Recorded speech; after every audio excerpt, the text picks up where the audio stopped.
এই পিচ্চি মেয়ে, শোনো, আমি কিন্তু তোমার, আর তুমি কিন্তু শুধুই আমার। প্লিজ এরকম করবেন না।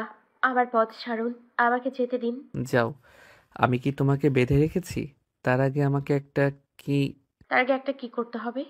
কেন এত বাহানা করছো? যা করতে বলছি করো না, তাহলেই তুমি তাড়াতাড়ি চলে যেতে পারবে আমার লক্ষ্মী সোনা। কি করতে বলছেন আমি বুঝতে পারছি না। আপনি বলুন। একটা কিস করো। ছি, লজ্জা শরমের মাথা খেয়েছেন না? না বাবা, আমি এটা করতে পারবো না। আমি যদি করি তাহলে কিন্তু লিপ কিস করব, আর টাইমিং হবে 5 মিনিট। দেখুন প্লিজ এরকম করবেন না, পরে একদিন হবে। আজ যেতে দিন, আমার টিউশনে দেরি হয়ে যাচ্ছে। আমি কোনো কথাই শুনছি না তোমার। ধুর, ছাতার মাথা কিচ্ছু বোঝে না। করো করো, তাড়াতাড়ি করো, আমার মন মানছে না। ফ্ল্যাশব্যাক। ওরও জানিস, আমাদের বাড়ির পাশে যে বকাটে ছেলেটা আছে না, প্রতিদিন রাস্তায় বিরক্ত করতো। তাকে কে যেন মেরেছে, মেরে একেবারে হাড় গুড়িয়ে দিয়েছে। ছেলেটা তো উঠে দাঁড়াতেই পারছে না। হিমির প্রচণ্ড উত্তেজিত সরে বলা কথাগুলো তেমন গায়ে লাগলো না অরিত্রীর। প্রচণ্ড ক্লান্তিতে চোখ আধ খোলা রেখে হাঁটতে হাঁটতে বলল, তো কি হয়েছে? আরে কি হয়েছে মানে, আবার জিজ্ঞেস করছিস? ওই পোলায় কত বড় রাজনীতিবিদের ছেলে, আর তার ছেলেকে মেরে উড়েই দরজার সামনে ফেলাই গেছে। বেটার কি ছাইরা দিব নাকি এমনি এমনি? হিমির ভাষা শুনে অরিত্রী কিছু বলল না, শুধু হাঁটতে থাকলো। ব্যাগে আর মাত্র 40 টাকা আছে। এই 40 টাকার মধ্যে 20 টাকা কাল সকালের জন্য রাখতে হবে, আর বাকি 20 টাকায় সর্বোচ্চ 2টা বনরুটি কিনতে পারবে। কিন্তু তার এখন ভাত খেতে মন চাইছে, আর বাসায় একটা চালও নেই। চাল থাকলে তাও পানি আর লবণ দিয়ে খেতে পারত। ও হ্যাঁ, লবণটাও তো 2 দিন আগে শেষ হয়ে গেছে। আজ তার বনরুটি কপালে জুটবে। হিমিকে তার বাসায় পৌঁছে বিদায় দিয়ে নিজের গন্তব্যে হাঁটতে থাকলো। অরিত্রীর বাসার পাশের গলিতে একটা মুদি দোকান আছে, বেশ রাত পর্যন্ত খোলা থাকে। অরিত্রী প্রায়ই সেখান থেকে খাবার কেনে, কিন্তু আজ এত রাতে ছেলেদের মাঝে যেতে লজ্জা লাগছে।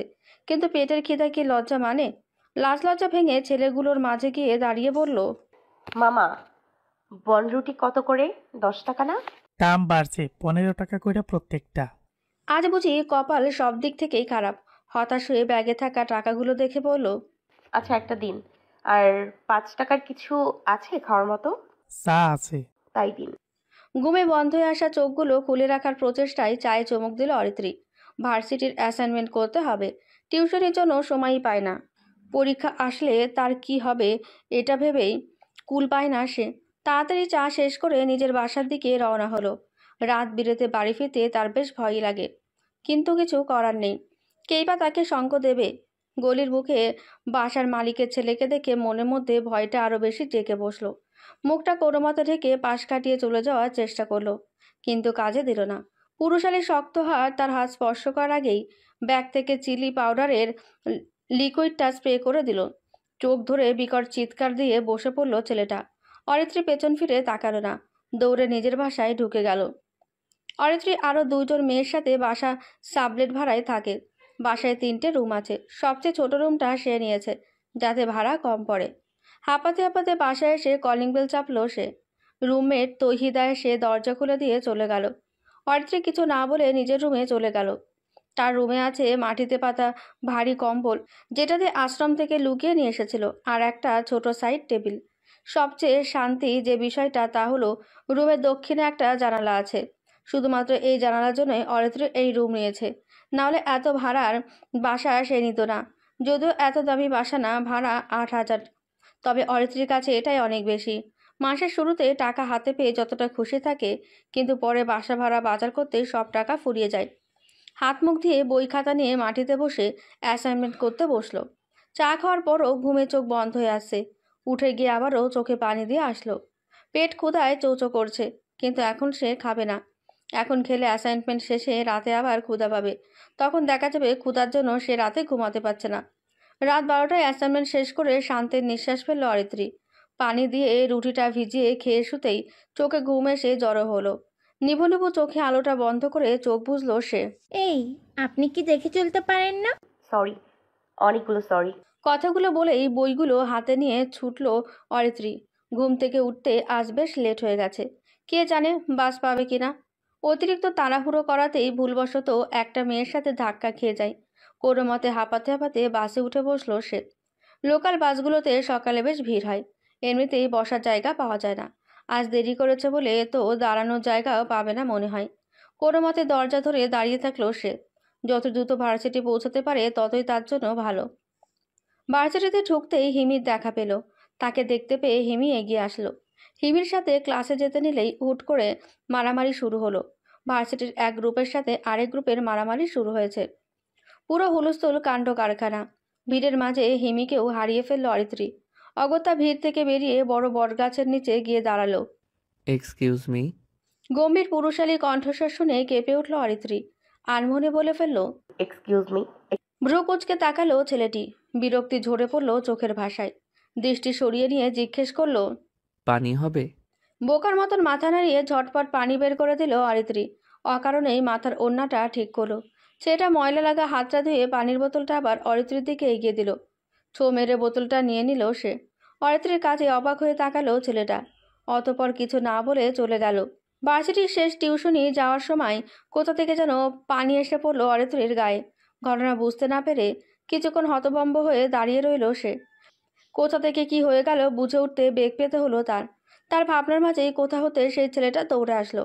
তাকে দেখে মাথা চুলকে বলল, আপনি? হ্যাঁ আমি। পানি কোথা পড়লো বলতে পারেন?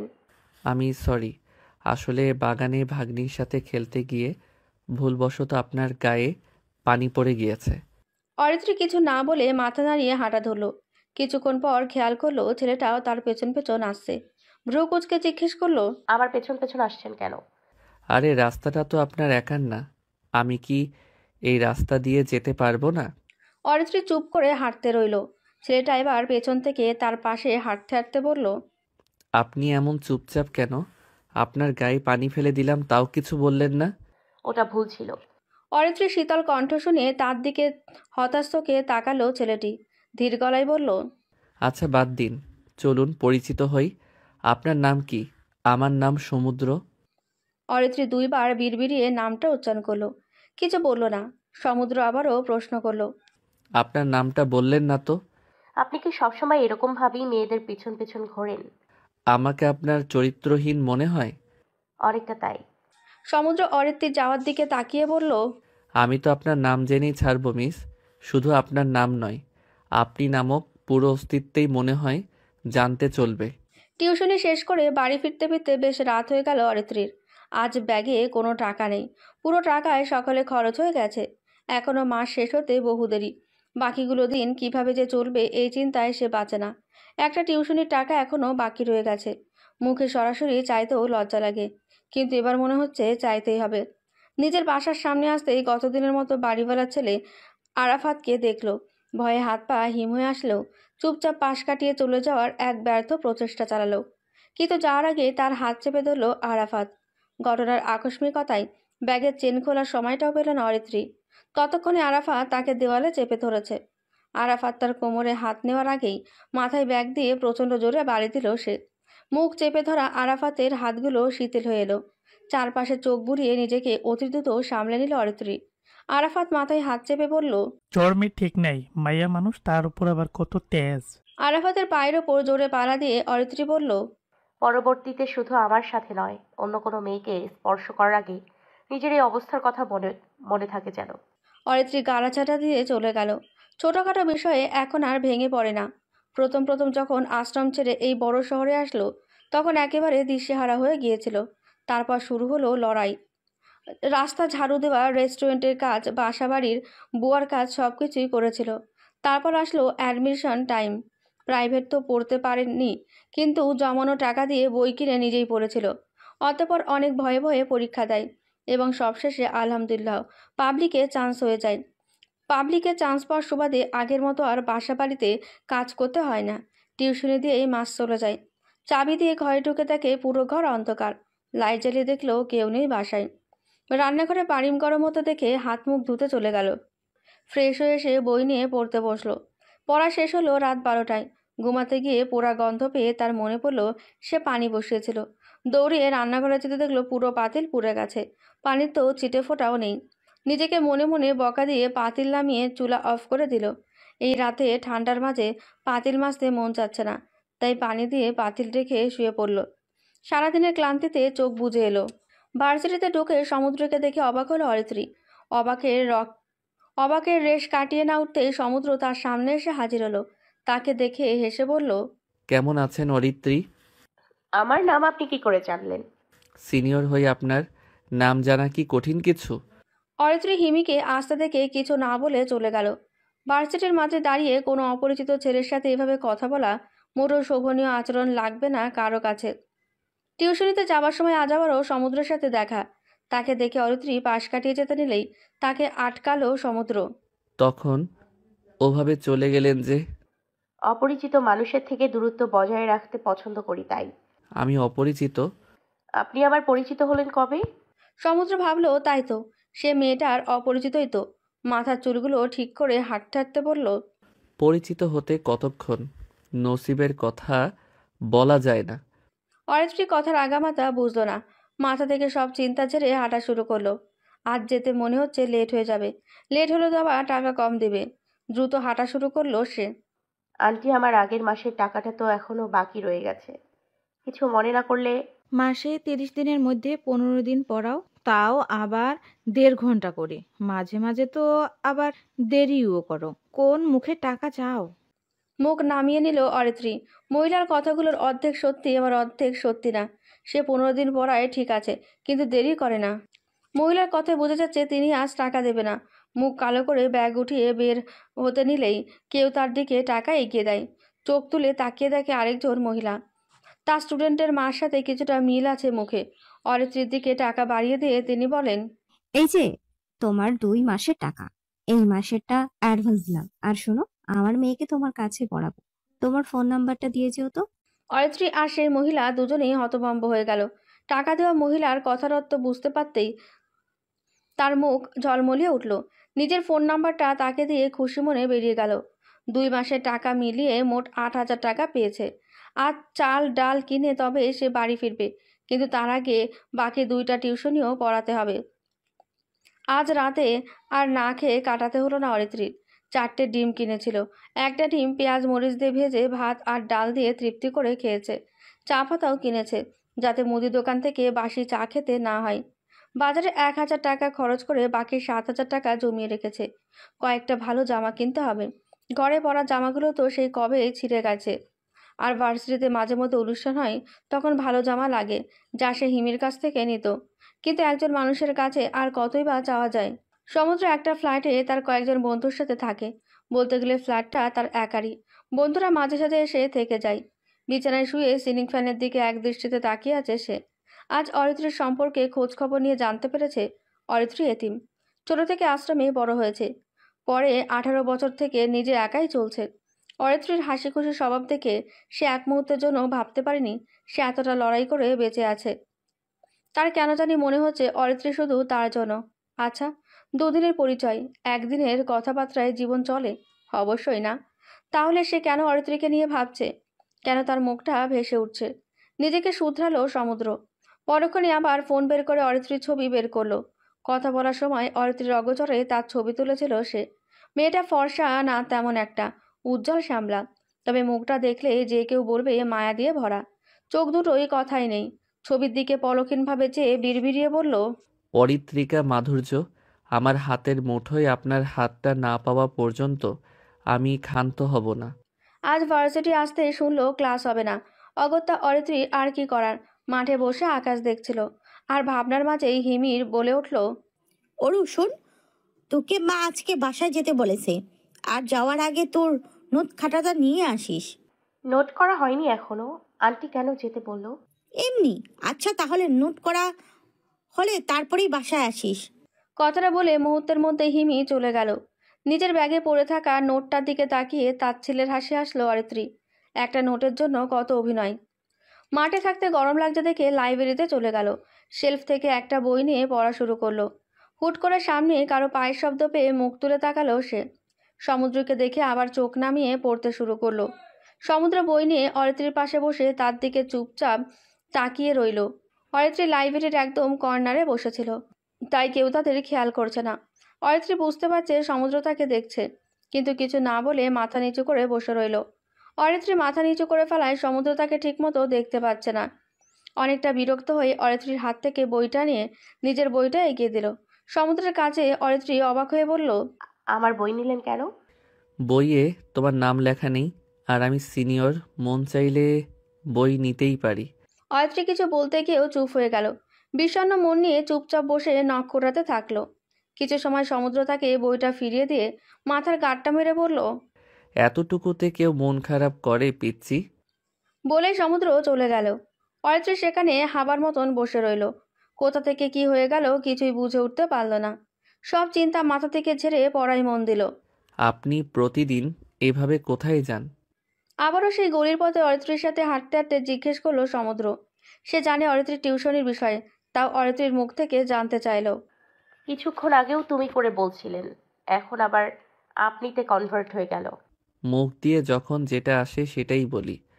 কখনো আপনাকে অতি পরিচিত লাগে, আবার কখনো অপরিচিত মনে হয়, তাই তো এমন গোলমাল লেগে যায়। বাই দ্য ওয়ে, তোমাকে তুমি বললে কি তুমি রাগ করবে? ফিক করে হেসে ফেলল অরিত্রী। তুমি করে ডেকে আবার তুমি ডাকার পারমিশন চাইছে।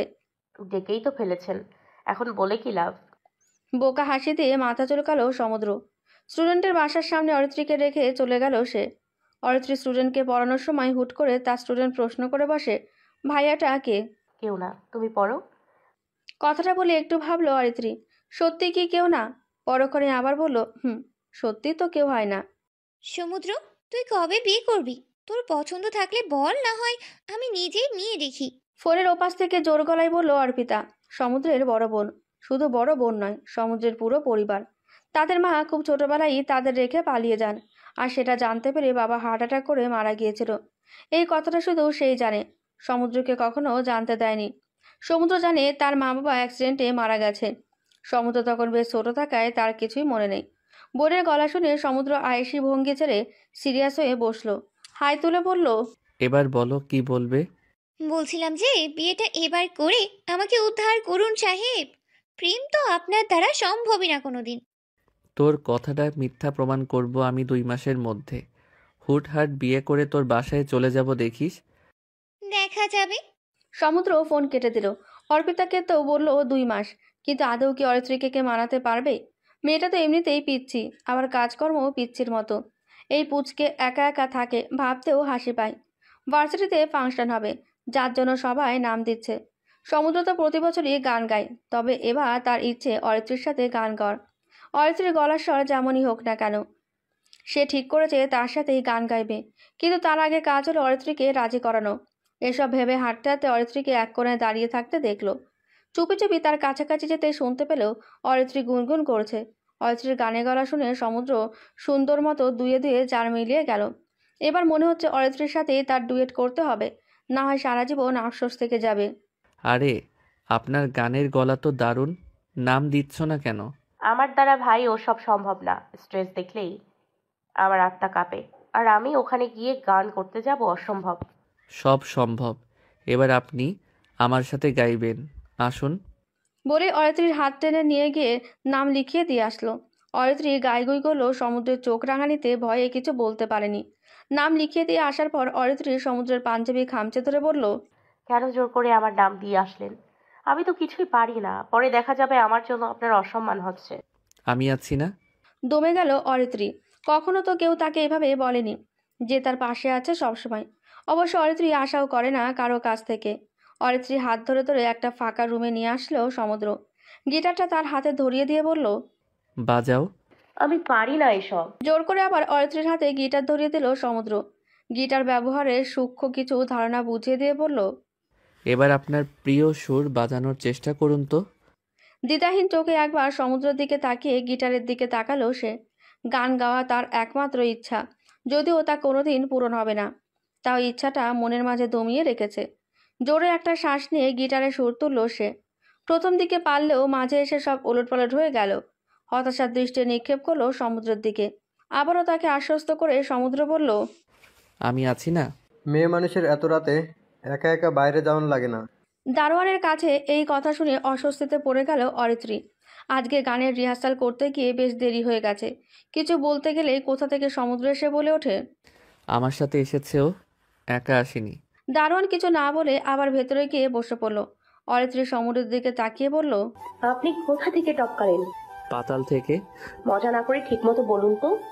আমি এখানে একটা স্টুডেন্ট পড়াই, এই সময়ে যাই। এখন থেকে আমার সাথে যেও তুমি। আমি আপনার সাথে যাব না, এতদিন একাই গিয়েছি, এখনো একাই চলতে পারবো, কাউকে লাগবে না। আর এসব কথা আমার গায়ে লাগে না। আমি তর্ক করা পছন্দ করি না। সমুদ্রের রাগী স্বর শুনে মুখ ফুলিয়ে রইল অরিত্রী। অরিত্রীর হাত শক্ত করে ধরে রাস্তা পার হলো সে। অরিত্রীর হাত মুচড়ামুচড়ি করছে। সমুদ্র তীক্ষ্ণ চোখে একবার তাকাতেই চুপ করে গেল অরিত্রী। মিনমিন করে বলল, আমার দিকে এভাবে তাকাবেন না। উল্টাপাল্টা কাজ করবে আর কিছু বলাও যাবে না। আমি মোটেও উল্টাপাল্টা কিছু করিনি। রাস্তার মাঝে হাত পা কেচোর মতো মুচড়ামুচড়ি করা মোটেও শোভনীয় কাজ নয়। রেগে মুখ ফিরিয়ে নিল অরিত্রী। এই লোকের সাথে তর্কে সে কখনোই পেরে উঠবে না, পুরোই ঘাড়তারা লোক। অরিত্রীর বাসার সামনে টঙের দোকানে আসতে সমুদ্র তাকে জিজ্ঞেস করলো চা খাবে নাকি, কিন্তু অরিত্রীর উত্তর দেওয়ার আগেই সমুদ্র চা আনতে চলে গেল। অরিত্রীর ব্যাপারটা বুঝতে বুঝতে সমুদ্র ততক্ষণে চা এনে ফেলেছে। চা খাওয়ার পর সমুদ্র তাকে তার বাসার সামনে নামিয়ে দিয়ে চলে যায়। অরিত্রীকে যে একটা ছেলে বাসায় নামিয়ে দিয়ে গেছে এটা তার রুমমেট দেখে ফেলেছে বারান্দা দিয়ে। তাই অরিত্রী বাসায় ঢোকার সাথে সাথে তৌহিদা জিজ্ঞেস করলো, কার সাথে আসো এত রাতে? কই, একাই তো আসি আমি। মিথ্যা বলবা না, আমি দেখেছি তুমি একা আসো নাই, একটা ছেলে নামাই দিয়ে গেছে। কারে ধরছো আবার নতুন করে? আমার যার সাথে মন চায় আমি তার সাথে আসবো, তুমি বলার কি? ভালোই তো পাকনা গজাইছে। অরিত্রীর কথায় কান দিল না, চুপচাপ নিজের রুমে ঢুকে গেল। আজকে সমুদ্র তাকে দুপুরে এক গাদা খাবার খাইয়েছে, তাই আর খাওয়ার ইচ্ছে নেই আর। এখন তার মাথায় নতুন চিন্তা যোগ হয়েছে, নতুন বাসা নিতে হবে। তার কারণ টিউশন ইউনিভার্সিটির সব জায়গা থেকে বাসাটা অনেক দূর হয়ে যায়, আর তার উপর গলির ভেতর বাসা, এটাও আরেক ঝামেলা। তাই সে কালকে বাসা খুঁজতে যাবে। রাতে শুয়ে চোখ বন্ধ করতে সমুদ্রের মুখ ভেসে উঠল। ইদানিং তার লোকটার মতলব সুবিধার ঠেকছে না।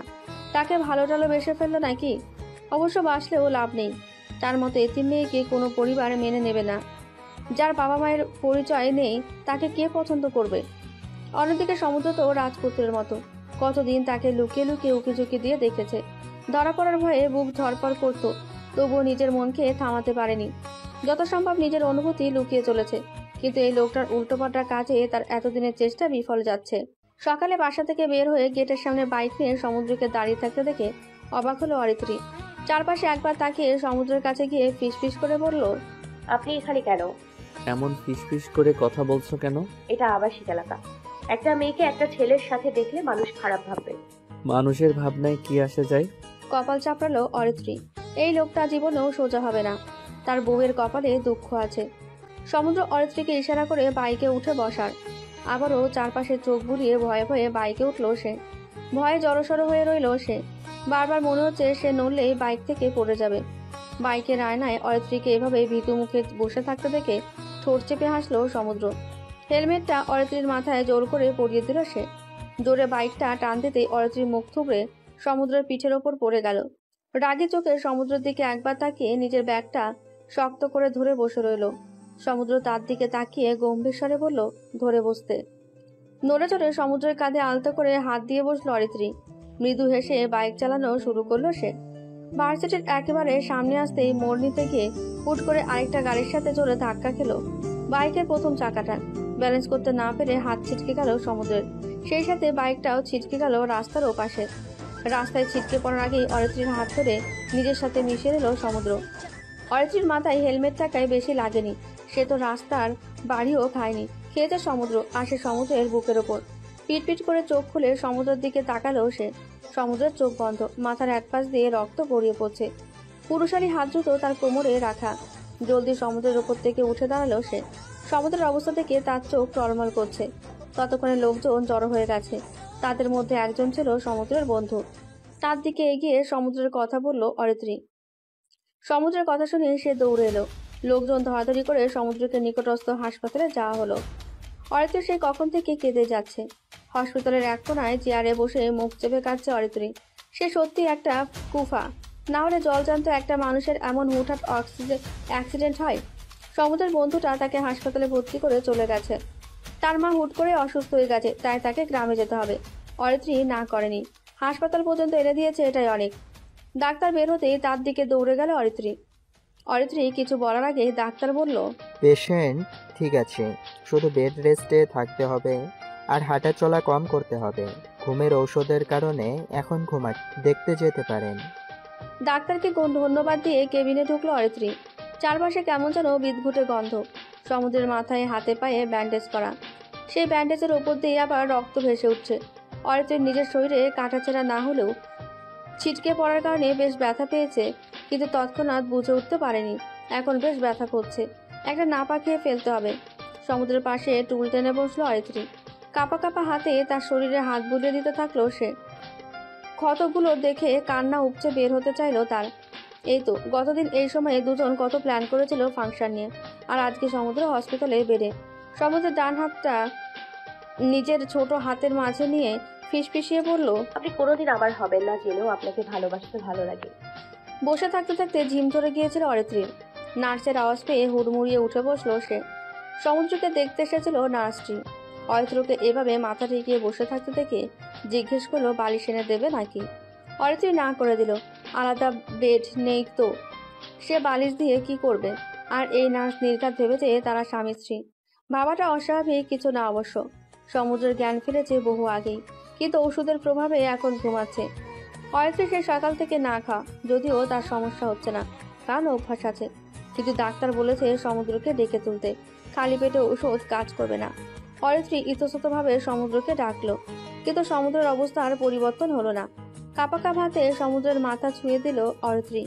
নিজের দুঃসাহসে নিজের উপরই গর্ব হতে লাগলো ওর। সমুদ্রের মাথায় ধীরে ধীরে হাত বুলিয়ে তাকে মৃদুস্বরে ডাকছিল সে। অতঃপর বেশ কিছুক্ষণ পর সমুদ্র পিটপিট করে চোখ খুলল। চোখগুলো ফুলে গিয়েছে। নিজেকে এখানে দেখে বেশ অবাক হয়েছে, তার চোখ দেখেই বোঝা যাচ্ছে। অরিত্রীকে সামনে দেখে আরো অবাক হলো মনে হয়। ড্যাবডেবিয়ে চেয়ে আছে তার দিকে।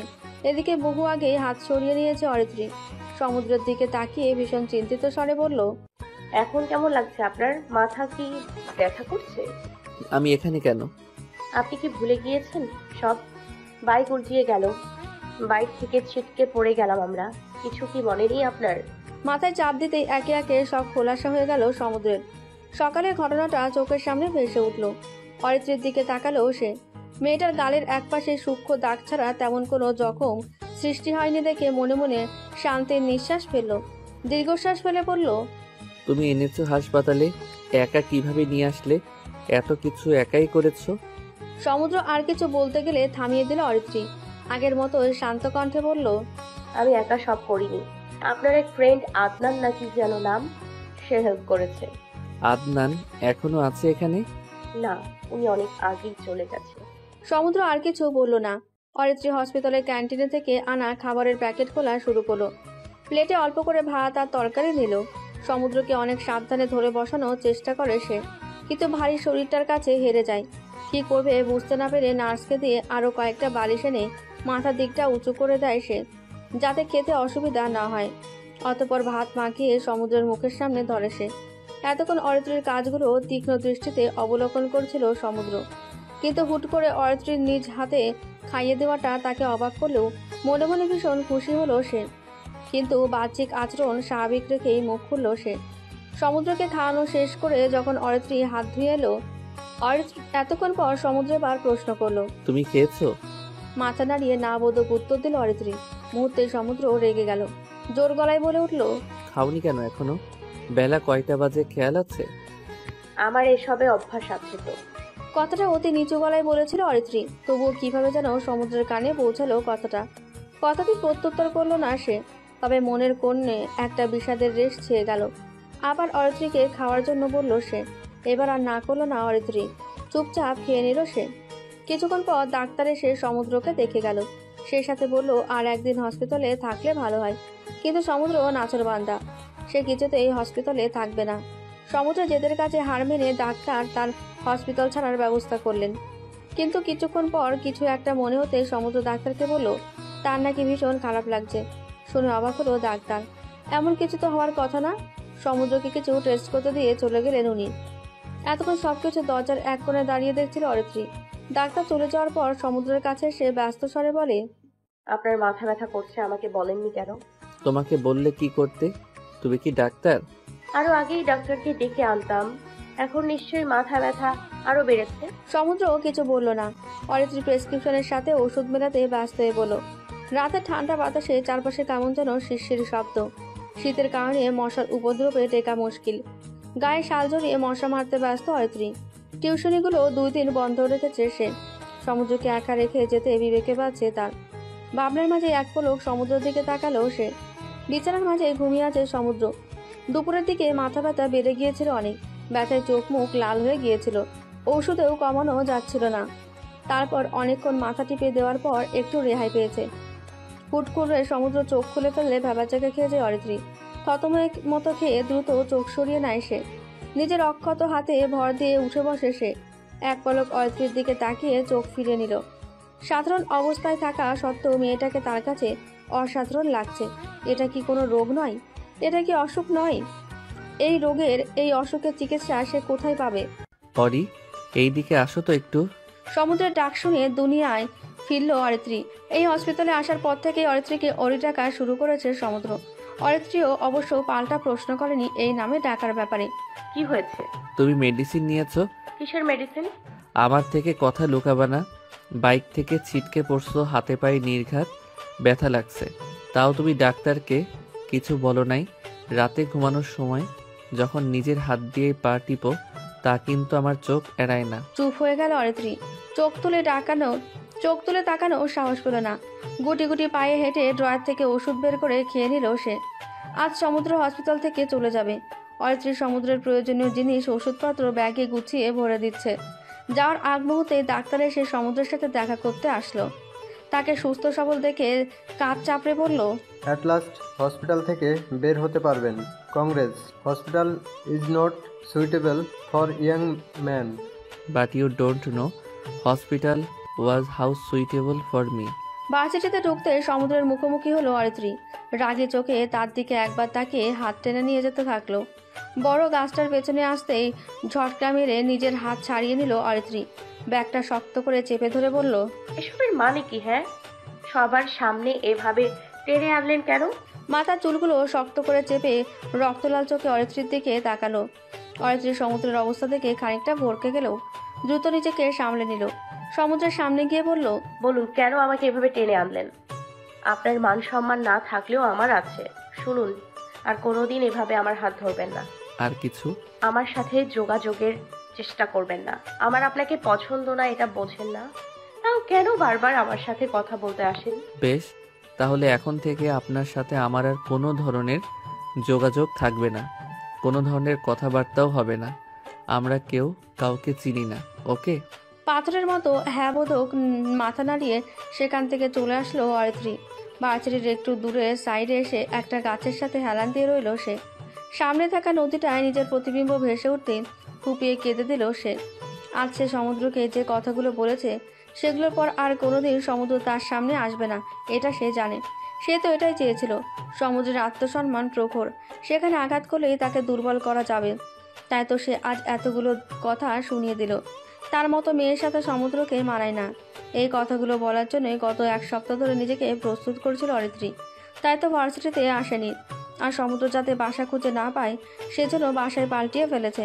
অরিত্রী বুঝতে পেরেছিল সমুদ্রের সাথে থাকার ফলে তার অনুভূতিগুলো আরও প্রখর হয়ে উঠছিল, যা পরে সামাল দেওয়া যেত না। তাই সে নিজেই বিষয়টা থেকে সরে আসলো। দীর্ঘশ্বাস নিয়ে নিজেকে শান্ত করার চেষ্টা করলো অরিত্রী। অতঃপর চোখ থেকে গড়িয়ে পড়া পানিগুলো মুছে ফেলল। আবারও নিজের প্রতিবিম্বর দিকে তাকিয়ে বিড়বিড় করে বলে, আর তুই মানুষ সুখের পিছু দৌড়ায়, আর তুই তোর সুখ পেয়েও দূরে ঠেলে দিলি অরি। নতুন বাসায় এসে নিজেকে সামলাতে সময় লেগেছে অরিত্রীর। কিন্তু গেট দিয়ে ঢুকতে সমুদ্রের বাইক দেখে বুক ধক করে উঠল তার। গেটের পেছনে দাঁড়াতেই দেখলো খোঁড়াতে সিঁড়ি বেয়ে উঠছে সমুদ্র। সাবধানে তাকে অনুসরণ করতে লাগলো সে। হুট করে তার ওড়নার টার্সেল সিঁড়ির সাথে লাগতে সে চমকে উঠল। জলদি 2 সিঁড়ি নিচে গিয়ে নিজেকে আড়াল করে নিল। সমুদ্র শব্দ পেয়ে একবার পেছনে ফিরে আবার উল্টে ওঠা শুরু করলো। জলদি 2 সিঁড়ি নিচে গিয়ে নিজেকে আড়াল করে নিল। সমুদ্র শব্দ পেয়ে একবার পেছনে ফিরে আবার উপরে ওঠা শুরু করলো। ওড়না গিট দিয়ে বেঁধে আবারও শব্দহীনভাবে সমুদ্রের পিছু নিতে থাকলো অরিত্রী। তাকে অবাক করে দিয়ে সমুদ্র 3 তলার একটা ফ্ল্যাটে ঢুকে পড়ল। দরজা লাগানোর পর অরিত্রী আড়াল থেকে বের হলো। সমুদ্রের বাসার সামনে এসে দেখলো সমুদ্রের সাথে আরেকটি মেয়ের ছবি ও নিচে লেখা হ্যাপি ফ্যামিলি।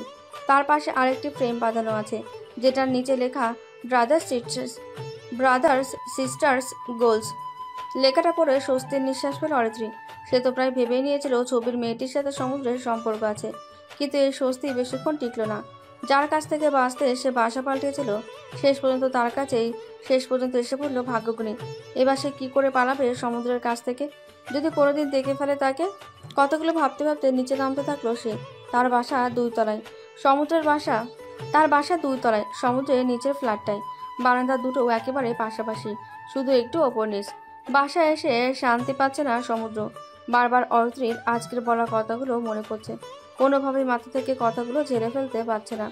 কিন্তু অরিত্রী হুট করে কেন এমন বলল, কি কারণে বা এত কিছু তাকে বলল, তার কিছুই বুঝে উঠতে পারছে না সে। বারবার মনে হচ্ছে এখানে কোথাও ঘাপলা আছে। অরিত্রী যদি তাকে এতই অপছন্দ হয় তাহলে তো তার সাথে কেন এতগুলো দিন হসপিটালে থাকলো? আর কিছু ভাবতে পারলো না সে। মাথা প্রচণ্ড যন্ত্রণা শুরু করেছে। ওষুধ খেয়ে বিছানায় মাথা এলিয়ে দিতেই হসপিটালে থাকা একটি দিনের কথা মনে পড়ল। একদিন তার প্রচণ্ড মাথা ব্যথা উঠেছিল, তখন অরিত্রী সারা বিকেল তার মাথা টিপে দিয়েছে। পুরনো কথা মনে পড়তেই তার ছেলের হাসি আসলো সে। আগের দিনগুলো এখন শুধু স্মৃতি। ভার্সিটিতে আসতেই রিহার্সালের জন্য অরিত্রী সে ভেবেছিল তার সাথে সমুদ্র গান করবে না, কিন্তু এখন তো দেখছে তার উল্টো। আর কালকেই ফাংশন, একদিনের মধ্যে কি করে সব প্রস্তুতি নেবে সে? এখন নাও বলা যাবে না। এগুলো মনে করতেই রিহার্সালের রুমে এসে পড়ল অরিত্রী। বড় একটা শ্বাস নিয়ে রুমের ভেতরে ঢুকলে কাউকে দেখতে পেল না। পুরো রুমটাই অন্ধকার, তবে জানালা দিয়ে ক্ষীণ আলো আসছে। লাইট জ্বালাতে দেখলো এক কোণে সমুদ্র বসে ফোন দেখছে। অরিত্রী গলা ছাড়লো দৃষ্টি আকর্ষণের জন্য। সমুদ্র চোখ তুলে তাকালো, অতপর গিটারটা ফ্লোর থেকে নিয়ে এসে সামনের বেঞ্চে এসে বসলো সে। অরিত্রীকে পাশে বসতে ইশারা করলো। অরিত্রী অবাক হলো সমুদ্রের স্বাভাবিক আচরণ দেখে, কিন্তু অবাকের রেশ প্রকাশ করলো না। চুপচাপ সমুদ্রের পাশে চেয়ারটাতে বসে পড়লো। গলা ঝেড়ে সমুদ্রের সাথে গান শুরু করলো সে। অনেকটা সময় পেরিয়ে গেল এভাবেই। তারপর ক্লান্ত হয়ে সমুদ্রকে বলে বেরিয়ে পড়লো ভার্সিটি থেকে। বারান্দায় চায়ের কাপ নিয়ে বসতেই সমুদ্রের দিকে চোখ পড়লো তার। উদম গায়ে বারান্দায় দাঁড়িয়ে আছে সে, পাশে একটা কাপ যা থেকে ধোয়া উঠছে। মৃদু হেসে অরিত্রী সমুদ্রের উল্টো দিকে ঘুরে বসলো সে, যাতে তাকে না দেখা যায়। সমুদ্র কফির কাপে চুমুক দিয়ে পাশে তাকাতেই বড় চুলের গোছা দেখতে পেল। একটা শিহরণ খেলে গেল শরীরে। কেন যেন মনে হচ্ছে এই মেয়েটা অরিত্রী। নিজের ভাবনাকে বাড়তে না দিয়ে চোখ ঘুরিয়ে নিল সে। অন্যদিকে মুচকে এসে চায়ের কাপে চুমুক দিচ্ছে অরিত্রী। তার প্রিয় মানুষটার সাথে তার অগোচরে সন্ধ্যা বিলাস করছে সে। শাড়ির কুচি ঠিক করতে করতে ভার্সিটিতে ঢুকলো অরিত্রী। আজই প্রথম শাড়ি পরেছে সে, তাই বেশ হিমশিম করতে হচ্ছে শাড়ি সামলাতে। অরিত্রী শাড়ি ঠিক করতে তাদের রিহার্সাল রুমে আসলো, কিন্তু সে জানতো না সমুদ্রও আছে এখানে। শাড়ি সামলানোর ব্যস্ততায় খেয়ালও করলো না সে। অরিত্রীকে আসতে থেকে তার দিকে চোখ তুলে তাকালো সে। এখানে সেখানে শাড়ি ফুলে আছে, দেখতে অনেকটা গ্যাস বেলুনের মতো দেখাচ্ছে। অরিত্রী কুচিগুলো ঠিক করে একটা পিন দিয়ে লাগিয়ে দিয়ে হাঁপ ছাড়লো। তারপর মাথা তুলে দেখে সমুদ্র তাকিয়ে আছে। সে তাকানো মাত্রই চোখ সরিয়ে নিয়ে মুখটা গম্ভীর করে নিল। কেমন যেন চোখটা ভিজে উঠলো তার। নিজেকে সামলে সমুদ্রের কাছ থেকে গিটার নিয়ে বসে পড়লো অন্য একটা টেবিলে। চোখ বন্ধ করে সুর ফুটিয়ে তোলার চেষ্টা করলো। এবার সে পারল, কিন্তু কিছুক্ষণ পর রাগে নিজেই গিটার ফেলে দৌড়ে রুম থেকে বেরিয়ে গেল। সমুদ্র ঘটনার কুল কিনারা বুঝতে না পেরে অবাক হয়ে তাকিয়ে রইল। অন্যদিকে অরিত্রী ওয়াশরুমে গিয়ে মুখ চেপে কেঁদে দিল। সমুদ্রকে নিজের থেকে সরিয়ে সে নিজেই কষ্ট পাচ্ছে। চোখ মুছে জোরে শ্বাস নিয়ে বলল, এত আশা ঠিক না। আমি আগেই জানতাম সমুদ্র আমার হবে না, তাই এত কষ্ট আবেগের কোনো মানে হয় না। এতিমদের সুখ মানায়, তাদের জন্য দুঃখই স্বস্তিদায়ক। স্টেজের পেছনে দাঁড়িয়ে আছে অরিত্রী। বারবার হাত কসলাচ্ছে সে। ভয়ে গলা শুকিয়ে গেছে, কপালে বিন্দু বিন্দু ঘামের রেশ। উঠ করে মুখের সামনে কেউ পানির বোতল ধরলো। হাত বাড়িয়ে কয়েক ঢোক পানি খেয়ে গলা ভিজে নিল সে। তারপর তাকিয়ে দেখলো সমুদ্র পানি ধরে আছে। তার দিকে হতাশ চোখে তাকালে সমুদ্র আশ্বাস দিয়ে বলল, ভয়ের কিছুই নেই, ধরে নিন এটা জাস্ট একটা রিহার্সেল, এর বেশি কিছুই না। স্টেজে উঠলে আমি মাথা ঘুরে পড়ে যাব নিশ্চয়ই। পড়ে যেতে নিলে আমি ধরে ফেলবো, সমস্যা নেই। মুখটা অন্যদিকে রেখে কথাটা বলল সমুদ্র। সমুদ্রের কথা শুনে এক পলক তার দিকে তাকিয়ে আবারও মাথা নামিয়ে নিল। গাল দুটো মনে হয় আবারও লাল হয়ে উঠেছে, ঠোঁটে মৃদু হাসির রেশ। হঠাৎ এত লজ্জা কেন পাচ্ছে সে? অরিত্রী সমুদ্রের ডাক আসতেই সমুদ্র গিটার তুলে নিল। এক পলক অরিত্রীর দিকে তাকালো সে। মেয়েটা ভয়ে তটস্থ হয়ে আছে, চোখের কাজলও হালকা লেপটে গেছে। হাত বাড়িয়ে ল্যাপটানো হাত ঠিক করে দিল সে। অরিত্রী বোধহয় কেঁপে উঠল, চোখের পলক বারবার নড়ছে। অরিত্রীর হাতটা শক্ত করে ধরে স্টেজের দিকে হাঁটা ধরল সে। ইতিমধ্যে সব অন্ধকারে ছেয়ে গেছে, ছোট ছোট নীল সাদা লাইট জ্বলছে। স্টেজের ওপর পাশাপাশি দুইটা চেয়ার রাখা, তার সামনে দুটো মাইক। চেয়ারে বসে অরিত্রীর চোখে একবার তাকালো সমুদ্র। সব ঠিক আছে ইশারা করতে গিটারে টুংটাং আওয়াজ তুলল সে। চোখ বন্ধ করে গাওয়া শুরু করলো। এই মায়াবী চাঁদের রাতে রেখে হাত তোমার হাতে, মনের এক গোপন কথা তোমায় বলতে চাই। সমুদ্র চোখ তুলে তাকালো অরিত্রীর দিকে, ইশারা করলো তার লাইন গাওয়ার। অরিত্রী মৃদু হেসে বলল, শুনতে চাই। কিন্তু তারপরে আর গানের কথা মনে নাই? হাই হাই, তারপরে আর গানের কথা মনে নাই? অরিত্রী মাইকটা স্ট্যান্ড থেকে খুলে নিজের মুখের সামনে নিয়ে সমুদ্রের চোখে তাকিয়ে গাইল। কিন্তু বলেছিলে আমার জন্য লিখবে, এমন গান হবে এক মিষ্টি মধুর প্রেমের উপাখ্যান। তাদের গান শেষ হতেই হাততালির শব্দ ছড়িয়ে পড়তে লাগলো। মৃদু হেসে অরিত্রীকে নিয়ে চলে গেল সমুদ্র। বাসায় ঢুকে স্বস্তির নিঃশ্বাস পেল অরিত্রী। ঘড়িতে তাকিয়ে দেখলো 9:30টার মতো বাজে। এটা এত বেশি রাত না, কিন্তু এত রাতে বাসায় আসাটা তার কাছে স্বস্তিদায়ক নয়। সমুদ্র বারবার বলেছিল, কিন্তু অরিত্রী মুখের ওপর না করে দিয়েছে দেখে আর কিছু বলেনি। অরিত্রী ভয়ে না করে দিয়েছিল, পরে যদি দেখে ফেলে অরিত্রী তার বিল্ডিংয়েই থাকে তাহলে নিশ্চিত কিছু একটা হবে। শাড়ি ছেড়ে ফ্রেশ হয়ে নিল অরিত্রী। নিজের একা একটা বাসায় থাকার মতো স্বস্তিদায়ক ও আরামের হয়তো কোনো কিছুই নেই। চুলে চা বসিয়ে পড়তে বসলো অরিত্রী, কিন্তু কিছুক্ষণ পর কলিং বেলের শব্দ ওর পড়ায় ব্যাঘাত আনলো। এত রাতে কারো আসার কথা না, তবে কে আসলো? নানা কল্পনা করতে করতে গিয়ে আই ভিউ দেখলো সে। সমুদ্রের সাথে ছবিতে থাকা সেদিনের মেয়েটাকে দেখে চমকে উঠলো সে। ভেবেছিল দরজা খুলবে না, কিন্তু আরেকবার কলিং বেল বাজলে ভয়ে ভয়ে দরজা খুললো সে। অরিত্রীকে দরজা খুলতে দেখে মেয়েটা হেসে বলল, হাই, আমি অর্পিতা, আপনাদের উপরের তলায় থাকি। জোর করে মুখে হাসি টানলো অরিত্রী।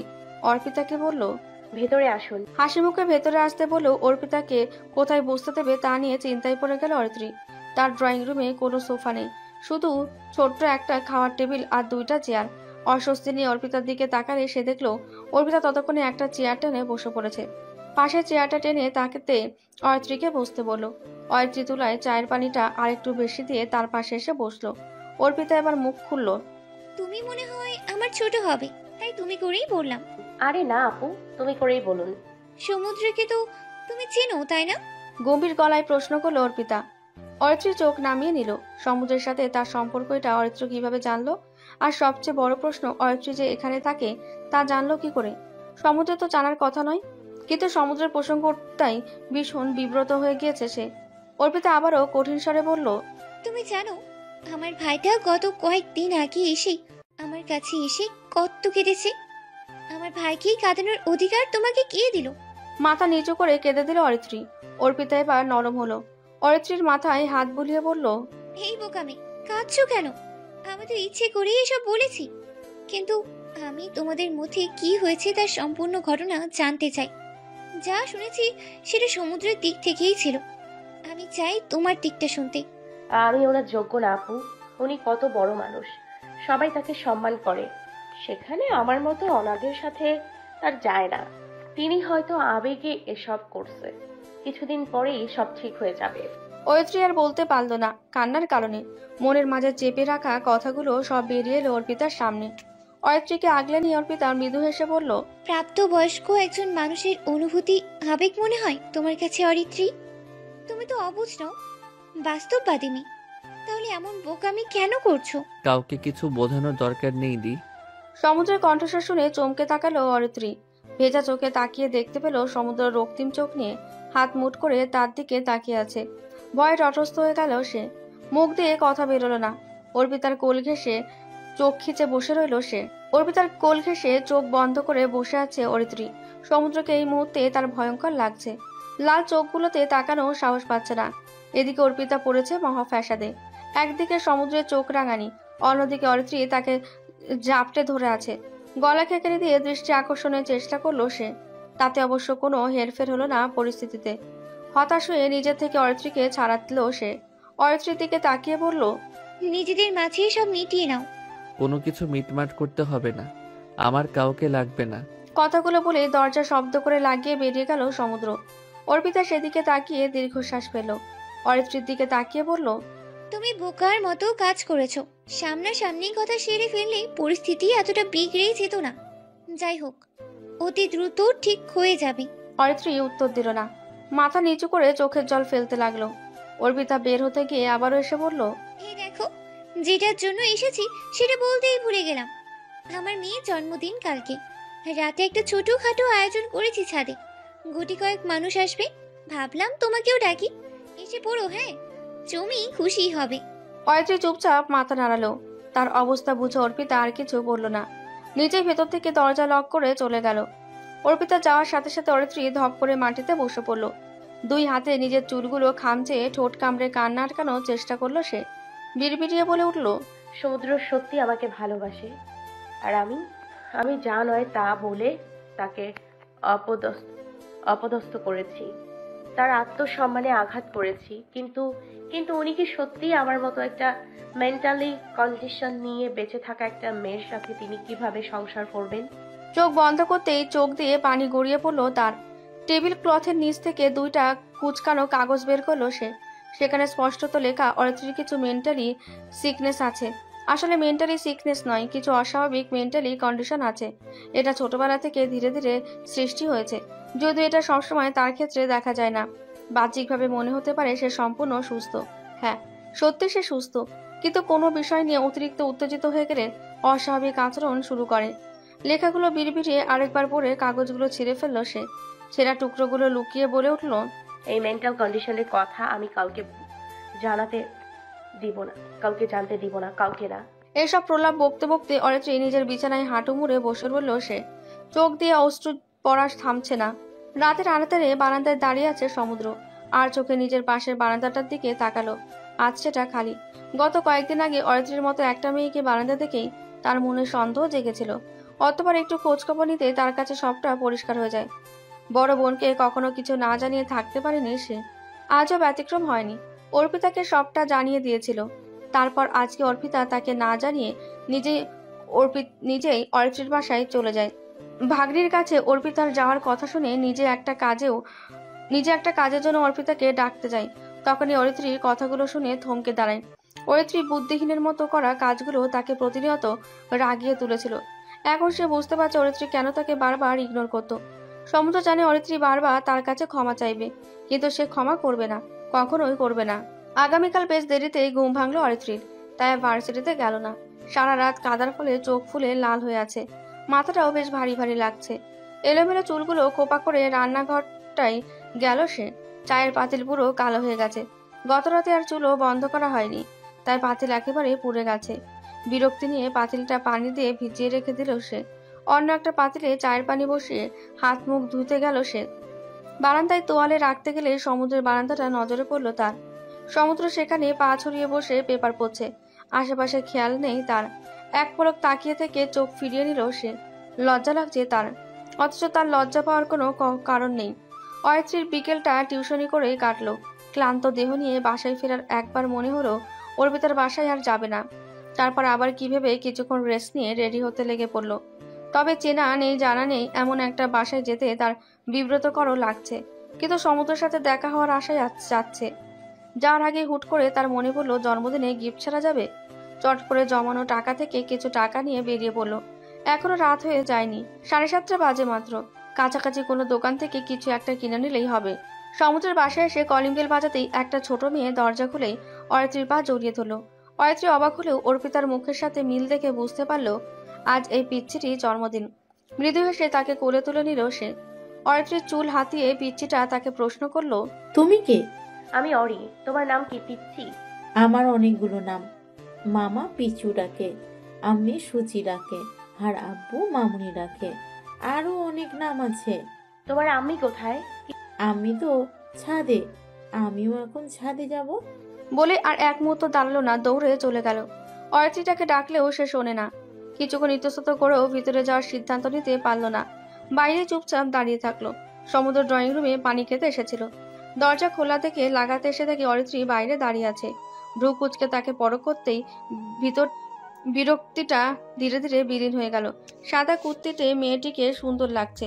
মুখের ক্লান্তি ভাবটা সৌন্দর্য আরও বাড়িয়ে দিয়েছে। অনুভূতি প্রকাশ না করে কঠোর গলায় বললে, তুমি এখানে কেন? অরিত্রী কি উত্তর দেবে ভেবে পেল না। লজ্জা লাগতো তার। সে কি সমুদ্রকে বলবে অর্পিতা তাকে বাসে আসতে বলেছিল আর সে ড্যাং ড্যাং করে চলে এসেছে? মাথা নুয়ে বলল, কিছু না, এমনি এসেছিলাম। তারপর হাতের প্যাকেটটা সমুদ্রের দিকে বাড়িয়ে দিয়ে বলল, এটা আমার পক্ষ থেকে সূচির জন্য ছোট্ট গিফট। বলে নিজে এই গিফটটা রেখে চলে গেল। সমুদ্র কিছুক্ষণ তার যাওয়ার দিকে তাকিয়ে রইল। হুট করে তার মাথায় একটা কথা আসতেই চমকে উঠল সে। বিড়বিড়িয়ে বলে উঠল, শিট, আপু নিশ্চয়ই তাকে পিচ্চুর জন্মদিনে দাওয়াত দিয়েছিল। আমার মাথায় এই কথাটা কেন আসলো না? দরজা খুলে সে দৌড় দিল অরিত্রীর বাসার উদ্দেশ্যে। অরিত্রীর রুমের সামনে সমুদ্র এসে দীর্ঘশ্বাস ফেল। ঢুকবে নাকি ঢুকবে না এটা নিয়ে বারবার বিভ্রান্ত হচ্ছে। তারপর একটা কলিং বেল বাজলো, কিন্তু 2 বার বাজানোর পরও কেউ দরজা খুলল না। সমুদ্র ভেবেই নিয়েছিল অরিত্রী তাকে দেখে দরজা খুলছে না। তবুও মনের খচখচানি দূর করতে দরজায় আলতো করে ধাক্কা দেয় সে। কিন্তু দরজাটা শব্দ করে খুলে যেতেই অবাক হলো সে। কিছুক্ষণ চিন্তা বিব্রত ভঙ্গিতে ধীর পায়ে ভেতরে ঢুকলো সে। ড্রয়িং রুমের পরিবেশ পুরো শান্ত, সেখানে অরিত্রীকে নেই। চিন্তিত হয়ে রান্নাঘরে উকি দিল সে, না সেখানেও নেই। কিছু একটা ভেবে অরিত্রীর রুমের সামনে গিয়ে দরজায় কয়েকটা টোকা দিল। ভেতর থেকে কোনো সারা শব্দ পাওয়া গেল না। এবার ভয় হতে শুরু করলো সমুদ্রের। বারবার ভেতরে যেতে চাইলেও অস্বস্তিতে যেতে পারছে না। অর্পিতাকে এখন ডাকলে প্রশ্ন করতে করতে মাথা গরম করে ফেলবে, তাই তাকেও ডাকলো না সমুদ্র। কিছুক্ষণ চিন্তা করে দৌড়ে বাইরে গিয়ে সূচিকে ধরে আনলো সে। অরিত্রীর রুমের সামনে গিয়ে তাকে বলল, দেখো তো ভিতরে কেউ আছে কিনা, থাকলে আমাকে এসে বলবি, ওকে? মাথা ধুলিয়ে দরজা ঠেলে ভেতরে ঢুকতে গেল সূচি। কিছুক্ষণ পর ফিরে এসে বলল, ভিতরে একটা মানুষ আছে। ফোঁস করে নিঃশ্বাস ফেললো সমুদ্র। সূচির এই একটা স্বভাব হয়েছে, কারো নাম না জানলে তাকে মানুষ বলে। সূচিকে কোলে নিয়ে প্রশ্ন করলো, কি করছে মানুষটা? বারান্দায় দাঁড়ায় আছে। জানো, মানুষটার চুলগুলো একেবারে বারবি ডলের মতো, অনেক লম্বা আর কার্লি। নিঃশব্দে হাসলো সমুদ্র। সূচিকে তাদের বাসায় রেখে আবারও এই বাসায় ফিরে আসলো। তুলনামূলক একটু জোরে শব্দ করলো দরজায়, কিন্তু শব্দ করে দাঁড়ালো না, চুপচাপ চলে গেল। শব্দ পেয়ে চমকে উঠল। চোখ মুছে বাইরে বেরোতেই দেখতে পেল ঘরের দরজা খোলা। ভ্রুকুচকে রুম থেকে বের হলো সে। আশেপাশে তাকিয়ে দেখলো ঘরের কিছু পরিবর্তিত হয়েছে নাকি। সব ঠিকঠাক দেখে দরজা লাগিয়ে দিল সে। কান্নার ফলে মাথা প্রচন্ড যন্ত্রণা করছে। বাসায় ওষুধও নেই যে খেতে পারবে। জামা পাল্টে শুয়ে পড়ল সে। মাথা ভার হয়ে থাকায় অতি দ্রুত ঘুমে চোখ বন্ধ হয়ে আসলো তার। সমুদ্রদের বাসায় অনুষ্ঠান শুরু হয়ে গেছে। অর্পিতা নানান কাজে ব্যস্ত। তার মাথায় প্রথমে অরিত্রীর কথা আসেনি। সমুদ্রকে দেখার পর তার অরিত্রীর কথা মনে পড়েছে। 2 বার সমুদ্রকে বলেছে অরিত্রীকে ডাকতে, সে অজুহাত দেখিয়ে না করে দিয়েছে। অর্পিতা এবার হাতের কাজ ছেড়ে নিজেই গেল অরিত্রীকে ডাকতে, কিন্তু 2 বার ডাকলেও সাড়া না পেয়ে ফিরে এসেছে সে। একবার সমুদ্রকে জিজ্ঞেস করতে চেয়েছিল, কিন্তু এত মানুষের মাঝে আর জিজ্ঞেস করার সুযোগ পায়নি। রাতে অনুষ্ঠান শেষ হয়ে সবাই চলে যাওয়ার পর একটু স্বস্তি পেল অর্পিতা। সূচিকে ঘুম পাড়িয়ে রেখে সমুদ্রের ঘরে গেল সে। রুমে ঢুকে দেখলো সমুদ্র ব্যাগ গুছাচ্ছে। অবাক হয়ে জিজ্ঞেস করলো, কি রে, ব্যাগ গোছাচ্ছিস কেন? কোথাও যাবি নাকি? একটা ট্যুর আছে দি, কাল তুই যখন বের হবি আমিও চলে যাব। অরিত্রী আজ আসলো না কেন? আমি কি জানি, তার সাথে কি আমার কথা হয় বলে তোর মনে হয়? তুই কথা বলিস নাকি বলিস না সেটা আমার দেখার ব্যাপার না। অরিত্রী আজ এসেছিল এটা আমি জানি। গিফটের প্যাকেট আমার চোখে এড়ায়নি, কিন্তু এসে থাকলো না কেন? তুই কিছু বলেছিলি? আমার সাথে তার দেখা হয়েছে, এটা কি করে বুঝলি? কারণ বাসায় তখন তুই আর সূচি ছাড়া কেউ ছিল না। তুই কি বলেছিলি অরিত্রীকে? কিছুই বলি নাই, জাস্ট জিজ্ঞেস করেছিলাম কেন আসছে। তারপর আমার হাতে গিফটের প্যাকেট ধরাই চলে গেছে। আমি কেমনে জানবো ও মাইন্ড করে চলে যাবে? তোর কথার ধরনটাই অন্যরকম ছিল। কেউ বাসায় আসলেই তাকে বুঝি জিজ্ঞেস করে কেন এসেছে। সমুদ্র উত্তর দিল না। সে বুঝতে পেরেছে তারই ভুল, তাই চুপ হয়ে গেছে। অর্পিতার রুম থেকে বেরিয়ে যাওয়ার আগে বলল, সময় থাকতে ঠিক হয়নি, সময় তোর সুবিধার মতো থেকে থাকবে না।